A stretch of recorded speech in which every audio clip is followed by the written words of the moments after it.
25 नवंबर 2022 की महत्वपूर्ण खबरों को देखेंगे। 25 नवंबर को दोस्तों अंतर्राष्ट्रीय महिला हिंसा उन्मूलन दिवस के रूप में मनाया जाता है। इस बार की जो थीम है unite activism to end violence against women and girls. महिलाओं के खिलाफ हिंसा रोकने के लिए संयुक्त राष्ट्र के द्वारा यूनाइट नाम से एक अभियान भी चलाया जा रहा है जो 2023 तक चलेगा। इस दिन की पहचान 25 नवंबर को ही क्यों की गई, तो इसके पीछे एक कहानी है। 25 नवंबर 1960 को डोमिनिकन गणराज्य जो है उसका जो शासक था बड़ा तानाशाह था, बहुत अत्याचार करता था और खासकर महिलाओं के खिलाफ जो भेदभाव के मामले थे, अत्याचार के मामले बहुत ज़्यादा बढ़ गए थे। तो 3 महिलाएं इनके विरोध में उतरी थी। तीनों ही बहनें थीं। मीराबेल बहनें भी इनको कहते हैं, जिनका नाम क्रमशः मारिया मीराबेल, पेट्रिया मीराबेल और एंटोनियो मेराबेल था। इनकी निशंस हत्या कर दी गई।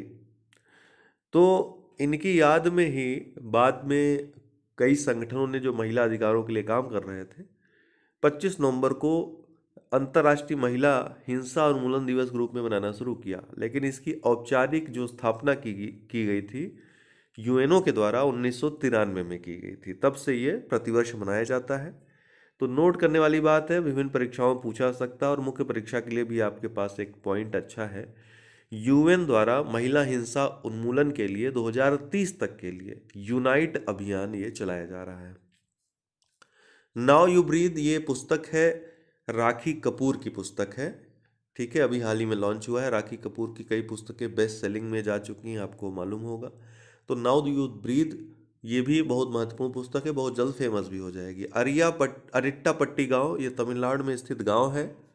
250 से अधिक पक्षी प्रजाति और अन्य प्रजातियों के लिए प्रसिद्ध है।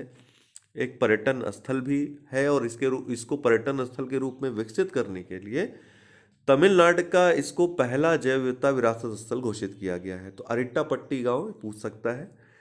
मुंबई ये शहर को सीडीपी की जलवायु कार्यवाही सूची में शीर्ष पर रखा गया है। तो जलवायु कार्यवाही सूची जो कि सीडीपी के द्वारा जारी की जाती है, कार्बन डिस्क्लोजर प्रोजेक्ट जो कि एक एनजीओ है, इसमें दक्षिण एशिया का पहला शहर मुंबई है जो शीर्ष स्थान पर है। इस रिपोर्ट में मुंबई के बारे में कुछ स्पष्ट बहुत सारी चीज़ें कही गई हैं। ये भी कहा गया है कि इतना विकसित और भीड़ भाड़ वाला शहर होने के बाद भी, औद्योगिक शहर होने के बाद भी, इसने जलवायु जो कार्यवाही है उसमें सर्वोच्च प्रदर्शन किया है, जो कि एक आश्चर्य भी है। ठीक है, दुनिया के अन्य शहरों से तुलना करने पर जो बड़े शहर हैं मुंबई जैसे।